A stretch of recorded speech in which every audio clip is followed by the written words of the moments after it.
Question 4. In the figure, segment PD is the median of triangle PQR. Point T is the midpoint of segment PD. QT produced intersects PR at M. Show that PM upon PR is equal to 1 by 3. Now segment PD is the median of triangle PQR. We know that median is a segment which is drawn from one vertex to the opposite side. It divides the opposite side into two equal parts such that QD equal to DR, or D is the midpoint of QR.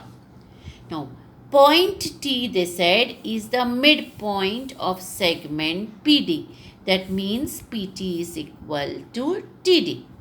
Now, further they have said that QT produced, that is this QT, if I produce it further, it intersects PR or meets PR at this point M.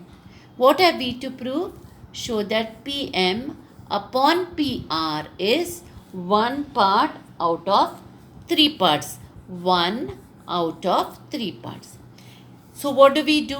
We do a construction. We draw segment DN which is parallel to segment QM. So you see a dotted line is drawn. That is the construction. Draw segment DN parallel to segment QM such that this point N lies between M and R. Therefore, M dash N dash R. N is lying between M and R. Now we start the proof. We first take this triangle PDN. Now in triangle PDN, we have that T is the midpoint of segment PD which was given. So we write here T is the midpoint of segment PD. T is the midpoint of segment PD. Line TM is parallel to side DN. That we did here, that from construction. So we write line TM parallel to side DN by construction. So TM is parallel to side DN and T is the midpoint of PD which was given. So what do we get now by converse of midpoint theorem? M will be the midpoint of segment PN. So I write M is the midpoint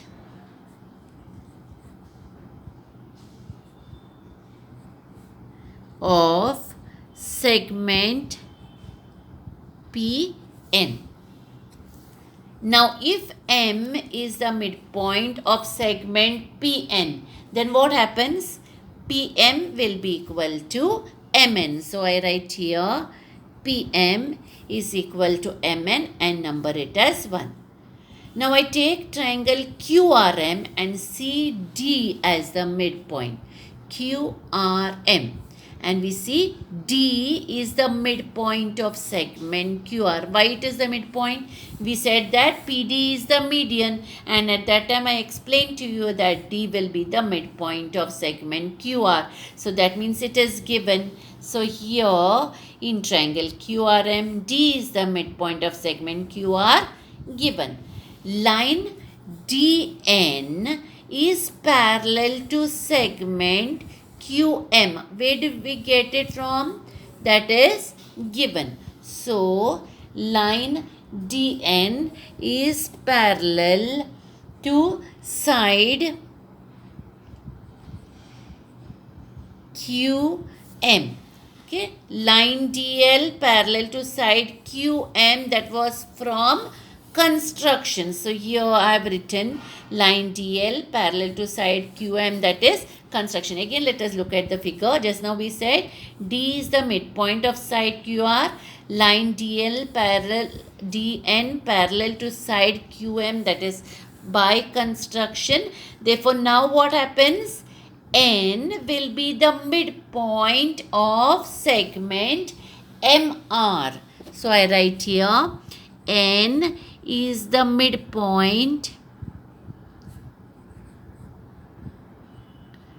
of segment MR. So you see here again, let us see. N will be the midpoint of segment MR. If N is the midpoint of segment MR, what happens? MN will be equal to NR. So I write therefore MN is equal to NR. Now we look at 1 and 2. What do we see from 1 and 2? PM is equal to MN. Mn is equal to Nr. So from 1 and 2, what can I write?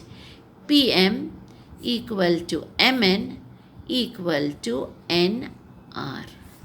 Now look at the figure. We said Pm equal to Mn equal to Nr. Now if I want to know what is Pr, how will I find it? Adding Pm plus Mn plus Nr.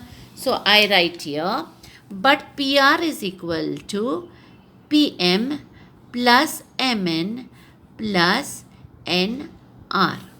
Now, you look at what is asked. We have to prove that Pm upon Pr is 1 upon 3. That means in this equation, I want only Pm and Pr. I don't want Mn and Nr. And I know that Pm equal to Mn equal to Nr. So in place of Mn and Nr also I can write Pm only. So what do I do? Here I write Pm as it is. In place of Nm again Pm. In place of Nr again Pm. So what happens here? Pr is written as it is. Pm plus Pm plus Pm is 3 Pm. Now what have we to prove? Pm upon Pr is 1 by 3. Look at this here. I have Pr is equal to 3 Pm. I want Pm upon Pr. That means I have to bring Pr to the denominator here. We'll just do it roughly here. If I have here 1 into Pr is equal to 3 into Pm. So if I want to take Pr here to the denominator, 1 will be left here and this 3 will go to the denominator here. So here what happens? 1 upon 3, so 3 comes down here, is equal to, on this side already we had Pm.